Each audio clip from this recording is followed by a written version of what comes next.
The first time Eli Mercer drove past the iron gates of Hollow Creek Cemetery, he thought it looked peaceful. The stone arch was cracked with moss. The gravel road was lined with leafless oaks that looked like bones reaching into a colorless sky. The headstones sat in neat rows, their marble faces dulled by years of wind and rain. Somewhere beyond the hill, a church bell tolled once, not the kind that called for worship, but a hollow clang, like metal striking metal. It was early October. The air smelled of wet earth and gasoline.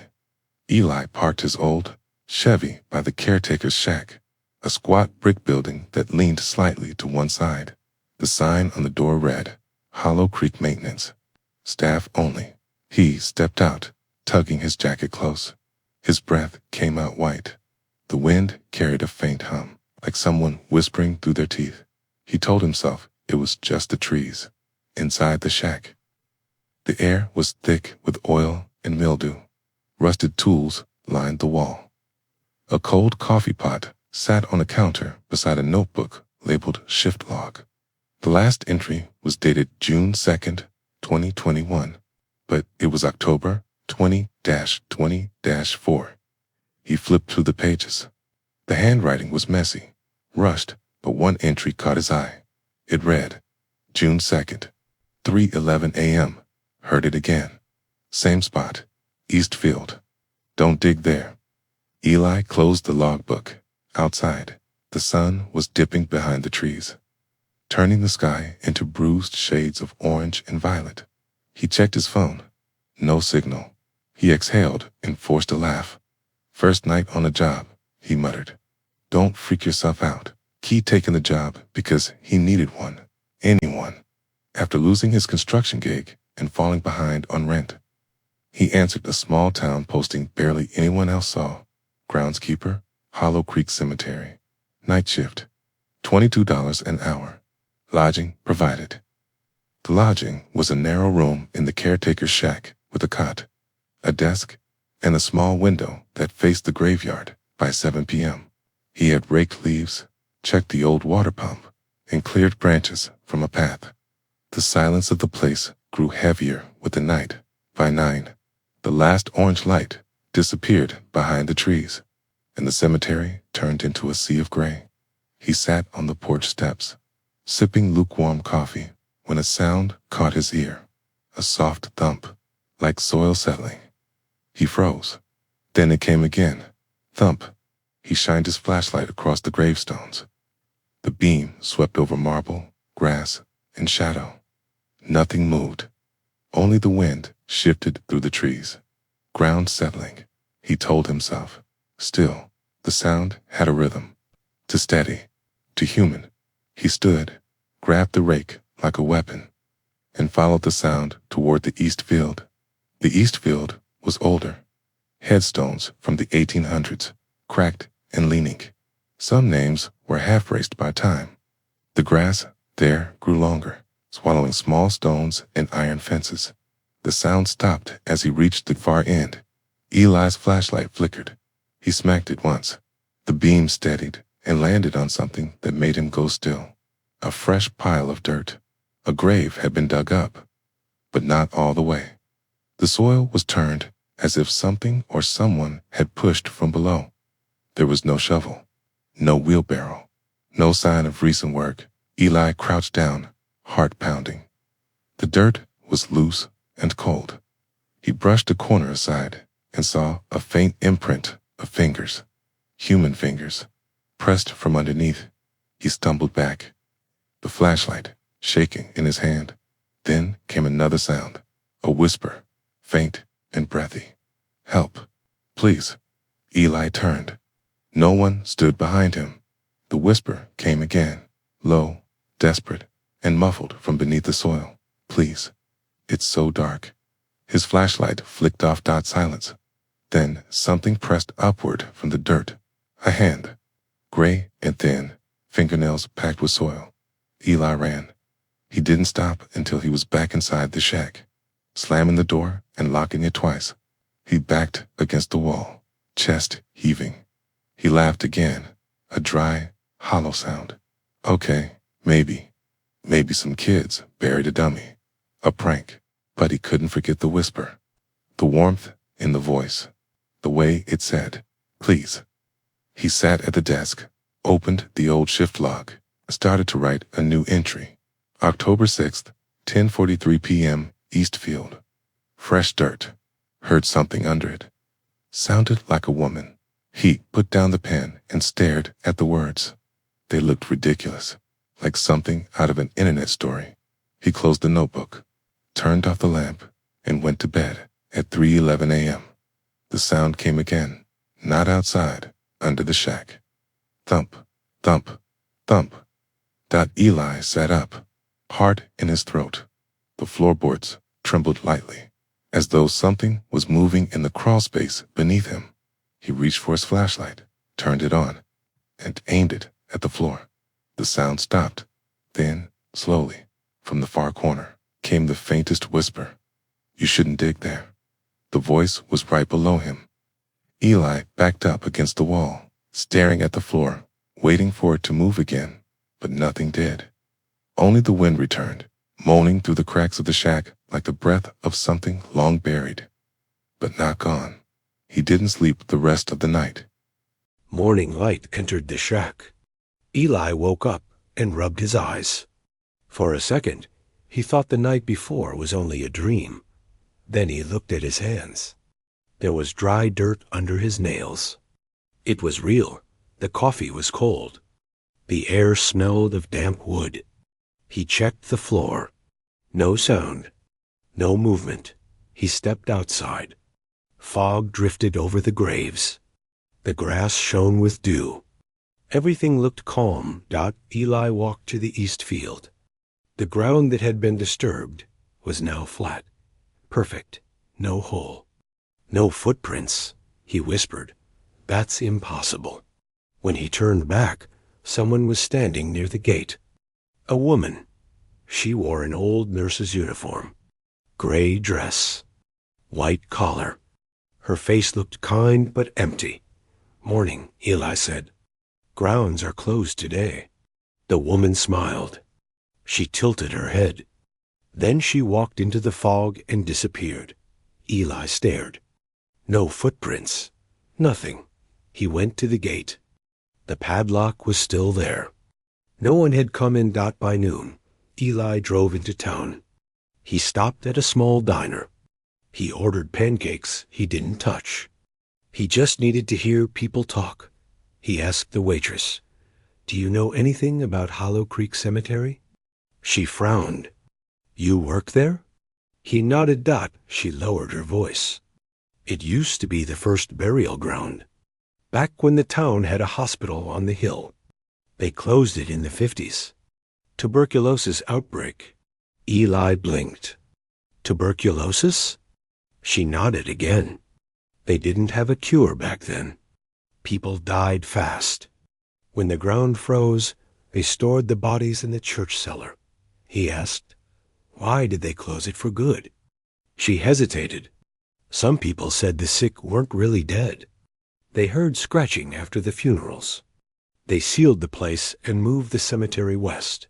Eli forced a laugh. "Guess they forgot to tell me that part." The waitress didn't laugh. She just walked away. That night, Eli sat at his desk in the shack. He opened the old shift log. Most of the pages were useless. But one note stood out. April 15th, Eastfield. Voices again. Nurse said not to answer. He looked up from the book. Fog was sliding back over the graves. Thicker this time. Almost glowing. By 9 o'clock, the world outside was gone. Only mist and the outline of stones remained. Then he heard it. Whispers. At first they were far away. Then they grew closer. Dozens of voices. Men, women, children. All speaking at once. "He can hear us. He's one of us now. Don't dig any more." Eli gripped his flashlight. His pulse thudded in his ears. A knock hit the wall behind him. Once. Twice. 3 times. He jumped. The light shook in his hand. Outside, Shadows moved in the fog. Tall, slow, human shapes. Hands brushing over the tops of headstones. Eli whispered, "No, no." The figures glided closer. They didn't walk. They drifted, feet never touching the ground. He ran to his truck. He turned the key.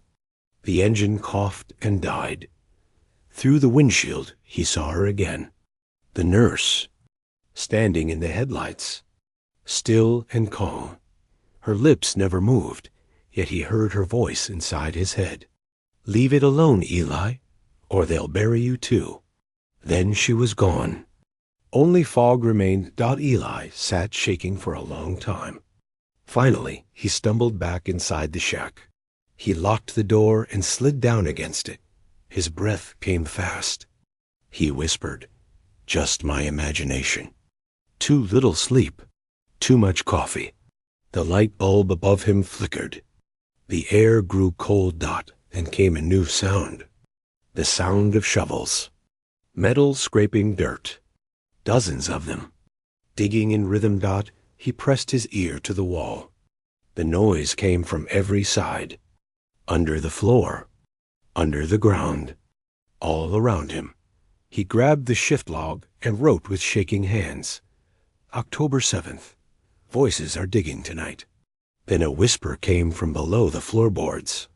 It sounded exactly like his own voice. "Stop writing, Eli. They already know your name." He froze. The pen slipped from his hand.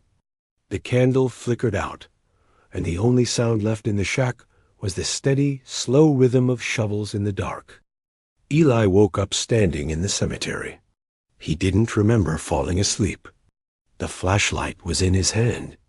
The old shift log was in the other. The fog was gone. The air was still.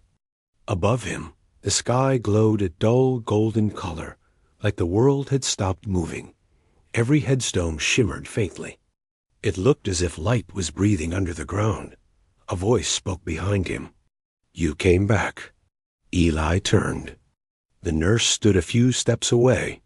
Her gray uniform looked spotless now. Her eyes were calm, but full of sadness. Eli asked softly, "What is this? Am I dreaming?" She shook her head. "No, Eli, you listened. That's all it takes." He frowned. "Listened to what?" She looked at the ground. "To us." Her voice echoed from everywhere. From the earth. From the air. From every direction at once. Hundreds of whispers. Men, women, children. All speaking at the same time. Eli stepped back. "What do you want from me?" The nurse looked up. "To be remembered," she said. Figures began to rise from the earth. Not crawling. Not fighting. Just standing. They looked like people. All different ages. Different clothes. Different times. Their faces were pale, but gentle. Their eyes were sad, not angry. Eli whispered, "Why me?" The nurse answered, "Because you heard us. Most people don't. They come here, work, and leave. But you stopped. You heard the earth breathe." Eli shook his head. "I only wanted a job." She smiled softly. "That's how it begins." The golden light dimmed. The nurse started to fade. The ground moved beneath his feet. Eli shouted, "Wait!" "What's happening?" Her voice was fading too. "When the living forget us," she said, "we stay here, between breath and silence. The shift never ends." Then the ground opened. Eli fell into darkness. He hit the soil hard. His flashlight rolled away, shining across damp dirt walls. He was underground. The air felt alive. The ground pulsed with a slow heartbeat. The whispers surrounded him again. "Don't be afraid. You're one of us now. Remember what we lost." Cold hands reached out from the dirt. They brushed his arms.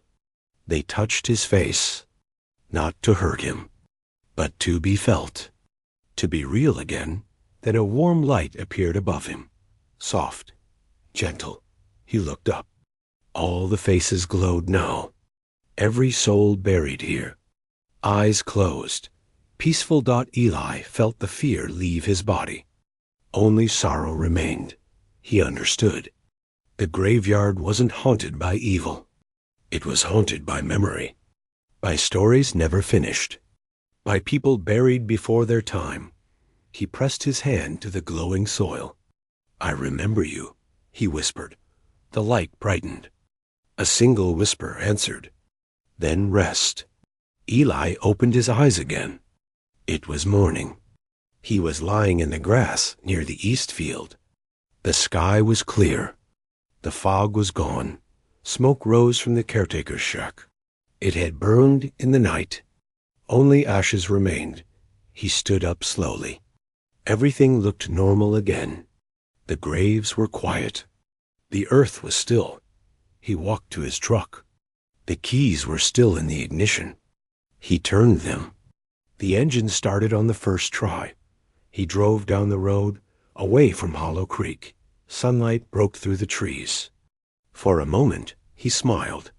Then he looked in the rear-view mirror. At the gate of the cemetery, the nurse stood one last time. Her hand raised in a silent goodbye. Then she was gone.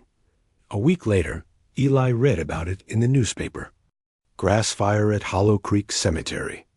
No fatalities. The place had been condemned. At the bottom of the article, a small note said, "Evidence of fresh digging. No new burials on record. Headstones cleaned. No footprints found." Eli folded the paper and put it away. Sometimes, at night, when the world was quiet, he still heard it. The faint, slow sound of soil shifting beneath his apartment floor. When it happened, he sat up in bed, opened the old shift log, and whispered the names written inside. He spoke them softly, one by one, until the air grew still again. And in that silence, he always heard one last gentle sound, a sigh, a breath, fading back into the dark, like someone had finally gone back to sleep.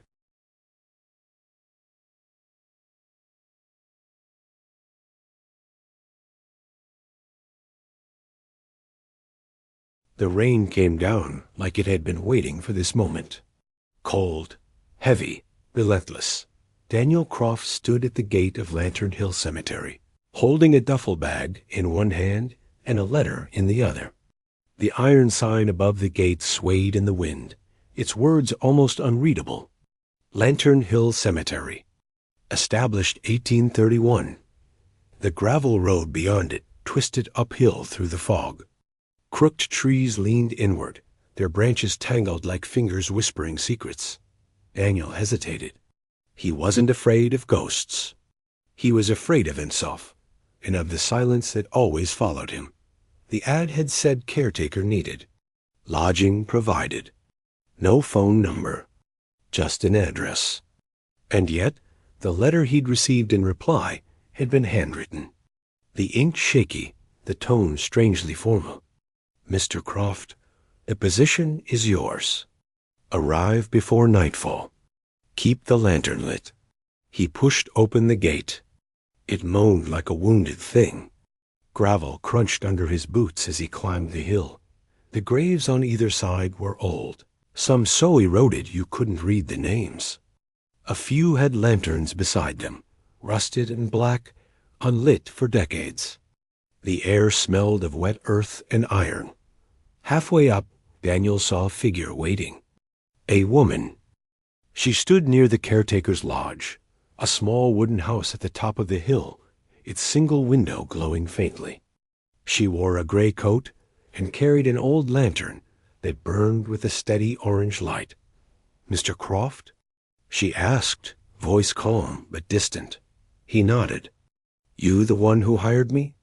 "I'm the one who keeps it open," she said. Then she handed him a brass key. "Your quarters are ready. The graves don't need much. Just keep the paths clear and the gate locked at midnight." Daniel frowned. "That's it?" She tilted her head slightly.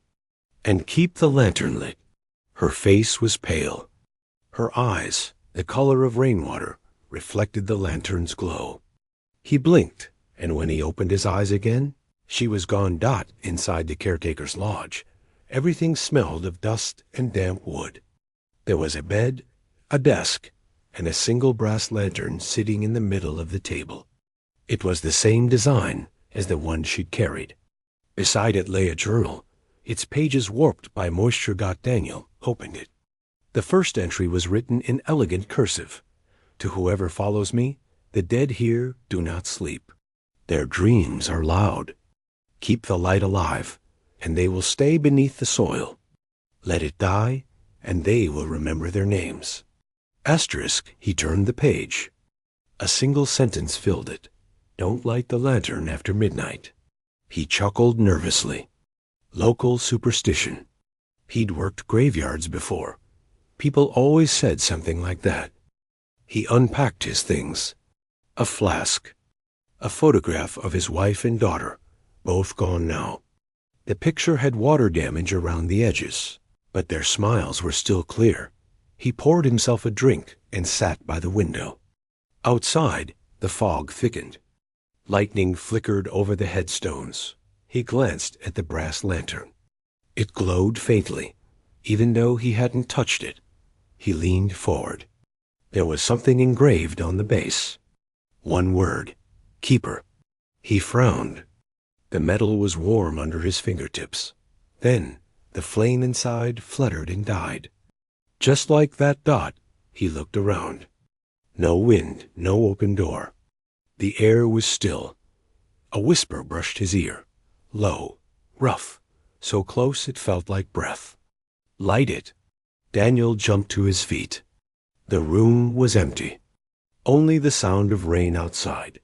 He grabbed the matchbox on the table. His hands shook as he struck a match. All right, he muttered. Let's play along. He touched the flame to the lantern wick. It came alive instantly, a soft golden glow spreading across the walls. The whisper stopped. Midnight came. The clock on the wall ticked louder with every second. The rain slowed. The world went still. Daniel glanced at the journal again. The words stared back at him. Don't light the lantern after midnight. He sighed. Too late for that. He blew out the flame. Darkness swallowed the room. And then the window fogged over. From the outside, slowly, a shape began to appear in the misted glass. A handprint. Then letters, written by something unseen. Light the lantern. Daniel froze. A faint sound came from the hill outside. Metal scraping. Gravel shifting. The kind of sound a shovel makes when it hits wood. He looked through the window. The graves were glowing. One by one, the old rusted lanterns beside them flickered to life. Orange flames, moving like they were alive, lighting up the whole cemetery in a strange, rhythmic pulse. And between the stones, shadows moved. Slow, human-shaped, walking. Daniel's throat went dry. He backed away from the window. The front door creaked open. Rain poured in, along with the smell of rot and iron. A figure stood in the doorway. The woman from before. Her gray coat soaked, her lantern burning bright. You shouldn't have blown it out, she whispered. Daniel's voice cracked. What's happening? Her eyes met his, calm, almost pitying. He knows your name now. A gust of wind blew through the house. The brass lantern on the desk ignited on its own, this time with a green flame. It hissed like something alive. Inside the flame, a face began to form. Not human. Eyes burning white, skin like smoke. Daniel stumbled backward, knocking over the chair. The woman stepped aside. From the darkness beyond the doorway came another light, brighter, colder. A lantern. But this one burned blue, and the thing carrying it wasn't human at all. Its skin was gray and cracked like stone. Its mouth too wide.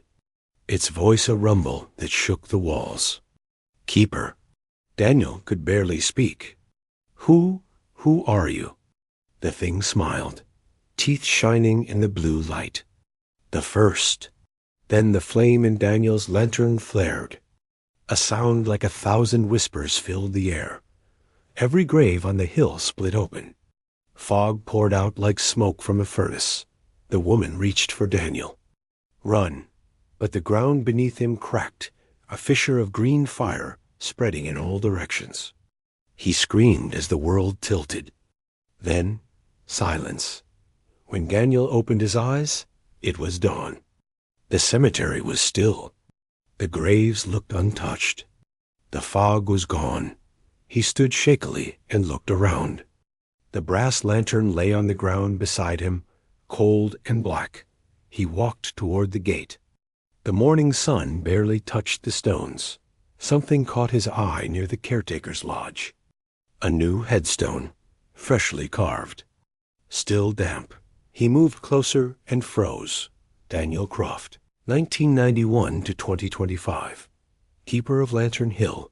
The wind whispered through the trees. And somewhere deep beneath the soil, a lantern began to glow again. The sun never truly rose over Lantern Hill. It only thinned the fog. Light and shadow melted into one pale silence. Daniel Croft woke up on the porch of the caretaker's lodge. The air smelled of rain and earth. The brass lantern sat beside him, cold but faintly glowing. A single line of blue light pulsed from within it. He touched the metal. It was warm. His memory came back in flashes. The storm. The graves. The woman. That face inside the flame. He staggered to his feet and looked around. The graves were quiet again. No footprints. No open soil. Had it all been a dream? He didn't know anymore. He went inside. The journal lay open on the table. A new page had been written overnight. The light burns blue when he comes. The keeper never leaves. Daniel read it again, whispering. The keeper never leaves. His hands trembled. He slammed the book shut. He poured a cup of stale coffee and stared at the lantern. The flame flickered faintly, almost alive. It changed color, a soft blue heartbeat pulsing through the metal. Not again. He muttered. He lifted it, walked to the door, and stepped into the mist. The air outside was heavy and cold. Every breath came out in white clouds. Something had changed. He could feel it. The road down the hill should have led back to town. But when he walked it, the fog thickened until the world vanished. The road just stopped. No trees. No sound. Just fog and the faint hum of the lantern in his hand. He turned back toward the hill. The cemetery was waiting for him. By the time he returned to the lodge, the blue light had grown brighter. It reflected in his eyes, soft and eerie. He set it down on the desk. And then he saw something on his chest in the mirror. A mark, a faint burn in the shape of a handprint. Right over his heart. Still glowing. He stumbled backward. The lantern flickered violently. He opened the journal again. Fresh ink appeared across the page right in front of him. He marked you. You are the next. Daniel's breath quickened. No, I'm leaving. I'm done. He threw his duffel bag together and ran outside. He climbed into his old truck, turned the key. The engine coughed once, then died. He tried again. Nothing. The fuel gauge spun wildly back and forth. The headlights flickered and went dark. He slammed the door open and stepped out. The fog was already closing in. He started walking. Every few steps, he could hear something behind him. A shuffle. A drag. Like someone walking barefoot through the gravel. He turned. Nothing. He walked faster. The fog grew thicker. Shapes moved in it, faint human outlines fading as soon as he looked at them. He ran, and then, a child's laugh. He froze. That laugh, soft, familiar. He turned toward the sound.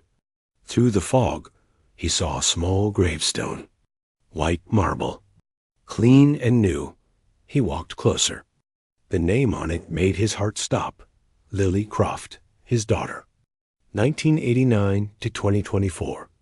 Beside it stood another grave. Sarah Croft, his wife. He fell to his knees. The fog curled around the stones like smoke from a candle. The lantern in his hand began to glow brighter. Blue. He heard soft footsteps. Bare feet on wet earth. He looked up. A small figure stood at the edge of the fog. A little girl in a pale dress, her hair damp, her eyes glowing faintly. Daddy? Daniel's throat closed. His voice came out broken. Lily? She smiled. It was her. It had to be. He stood and reached for her. But the air between them was ice cold. She tilted her head. Her smile didn't move right anymore.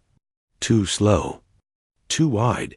You forgot to keep the light, she whispered. Daniel stepped back. Tears blurred his vision. You're not her. Her eyes flashed blue. The wind picked up. Her voice turned hollow. He waits in the crypt.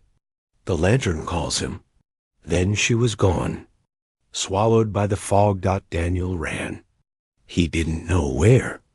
Only that his heart was pounding so hard it hurt. The lantern's blue flame burned stronger with every step. He reached the far end of the cemetery. An iron gate half buried in vines stood before a stone crypt. The chains were broken. Fog poured from the cracks. The air smelled of old fire. He stepped closer. His lantern hummed. The door creaked open on its own.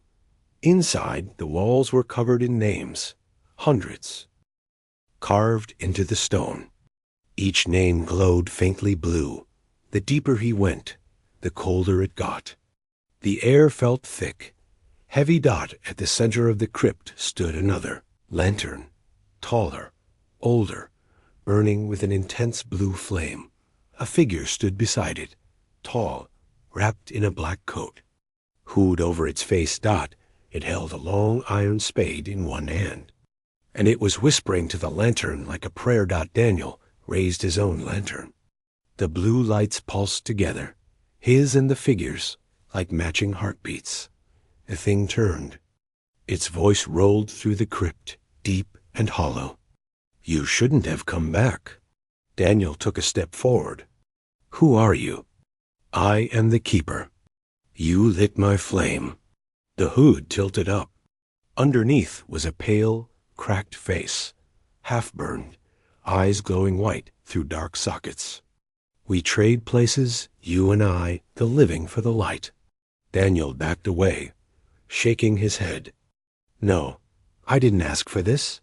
No one does. The keeper lifted his lantern. The blue fire grew until it filled the chamber. The carved names on the walls began to glow brighter, one by one. Daniel's own name appeared at the bottom. Burning blue. He screamed. The floor split open, light pouring through the cracks. The keeper's voice echoed. You are chosen. Daniel fell. Endless light. Endless noise. Then silence. He woke on the ground outside the crypt. It was morning again. Birds sang faintly in the trees. The lantern sat beside him. Glowing blue in the sunlight. He stood slowly, chest aching. The mark over his heart burned faintly through his shirt. He walked back to the lodge. The journal was waiting on the table. A new message had been written. You walked with the keeper. Now you watch with him. He dropped into the chair. The blue light flickered softly beside him. Outside, the graves were quiet. But beneath the soil, something shifted. The fog had stopped coming. For the first time in weeks, the hill was quiet. Still. Too still. Daniel Croft hadn't slept. He couldn't. Every time he closed his eyes, he saw blue light behind his eyelids, and a voice whispering from somewhere deep beneath the ground. Keep the flame alive, keeper. He sat at the desk inside the caretaker's lodge. The lantern burned softly beside him. Blue and gold now, the colors shifting like breath. He picked up the photograph of his wife and daughter, Sarah and Lily. He rubbed his thumb over their faces until the paper began to tear. "I'm sorry," he whispered. His voice broke. "I couldn't save you." The lantern flickered. He looked up. The flame inside twisted into the shape of a face, his wife's face. For one heartbeat, it smiled at him. Then it was gone. He stumbled outside. The cemetery stretched below like an ocean of stone. Fog drifted low over the graves, even though the sky was clear. The air felt heavy again. He could feel something moving beneath his feet, slow, rhythmic, like breathing. He turned toward the crypt. The door was open. Light glowed faintly from within. Not blue, but white. He started walking down the hill. Each step felt heavier. The wind had stopped completely. Even the trees stood still. He reached the crypt. Inside, the air was warm. The walls were bare now. All the names had vanished. Only one word remained carved into the stone: Keeper. And beneath it, a single lantern, burning white. He stepped closer. The white light brightened, flooding the room. When it dimmed again, he wasn't alone. The keeper stood across from him, tall, silent, and still holding that black lantern. Daniel's voice was tired. "What do you want from me?" The keeper's head tilted slightly. "It's not what I want. It's what the light wants." He lifted his lantern. Blue fire reflected in Daniel's eyes. "You've kept it burning. You've earned your place." Daniel shook his head. "I don't want this." The keeper took a slow step forward. "Then give it back." The ground trembled. The lantern in Daniel's hand blazed with blue light, so bright it hurt to look at. The flame inside began to spin, faster and faster. A wind rose from nowhere, howling through the crypt. Dust fell from the ceiling. The walls cracked. Voices filled the air, hundreds of them, whispering his name. Daniel Croft, Daniel Croft. He clutched the lantern to his chest. "Stop it, please." The keeper's voice thundered. "Set them free." The flame exploded. Light poured across the cemetery. Every grave lit up at once. Blue fire spreading like veins through the soil. Ghostly shapes rose from the ground. Men, women, children, all glowing with the same cold light. They didn't scream. They just stared at Daniel. He dropped to his knees. Tears ran down his face. "What do you want me to do?" The keeper stood above him, his lantern flickering weakly now. "Let them remember." The wind stopped. Silence. Then a small voice behind him. "Daddy?" Daniel turned. Lily stood there, smiling softly, her hand reaching toward him. Beside her, Sarah, both glowing faintly, both real enough to make him forget to breathe. "Lily," he whispered. "Sarah." They walked toward him, their faces peaceful, their eyes wet with light. Sarah touched his cheek. Her hand was warm. "You did what you could." The lantern in Daniel's hand began to crack. The flame inside pulsed like a heartbeat. The keeper knelt beside him, voice low. "When the lantern breaks, your light stays here. That's the way." Daniel looked up, his eyes full of tears. "Will I see them again?" The keeper hesitated. "Only if the hill sleeps." Daniel nodded slowly. He looked at Sarah one last time. She smiled, and then he let go. The lantern shattered. Blue and gold fire burst outward, swirling through the crypt and rising into the sky. Every spirit in the graveyard lifted their faces toward it. The light washed over everything, graves, trees, and stone. When it faded, the hill was silent again. Truly silent. The graves glowed faintly in the dawn light. The air smelled clean. The fog was gone, and where Daniel had stood, There was only his photograph, lying in the grass beside a new headstone. Daniel Croft, keeper of Lantern Hill. He kept the flame. Weeks passed. The lodge stayed empty.